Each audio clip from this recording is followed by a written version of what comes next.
Hrvata smo se pisali kao Hrvati, a mama i brat kao Jugoslaveni.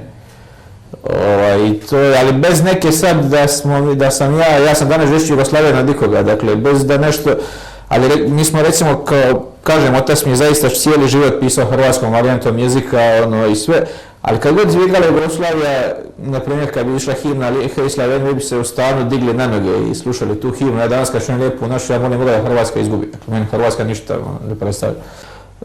Ali posebno je taj jezik mržnje iz hrvatskih obitelji bio užasno prema Jugoslaviji, prema Mostaru, kažem, uvijek je taj govor mržnje zaista dolazi od tih hrvatskih obitelji. Taj problem neiskorenjivog ustaškog nasljeđa Zapadne Hercegovine po meni i Zagore ovdje presudio među Hrvatima ideju Jugoslavije. Tome neće nigdje, naravno u kom bio dobar, ali ne bi dobio posao kao što malo ko je dobio posao u Hrvatskoj, da mi otac nije radio tu na sveučilištu i da njegov dobar prijatelj nije osnivao Filozofski fakultet ovdje. Bila je Kristina Čurković, pokret Volim Hrvatsko, ovako nešto. Mala je glupa ko maton. Meni bi puno manje smetalo da se ljudi javno jebu ako će se jebat naravno ono kako god žele, nego da 100.000 ljudi skandira na čelu sa nadbiskupom i Ivom Sanaderom skandira dokazano ratnom zločincu ubojicu civila Mirku Novcu. Niko više nema ulicu osim par umjetnika, drugo je sve, nijedna partizanska ulica, ništa, niko.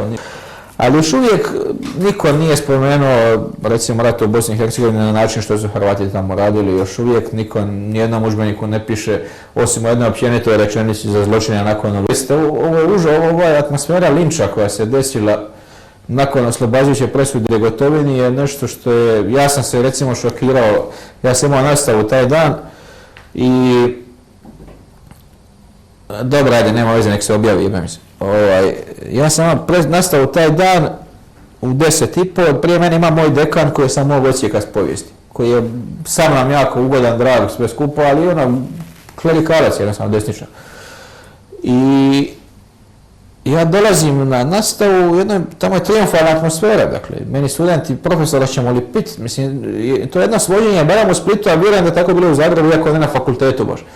Svođenje grada na razinu seoskog sjela i Glumna gdje se sad feštaje nešto, jebe mi se zašto je neko generala oslobodi, da se odmah razumijem. Jebe mi se uopće za generale i za užas.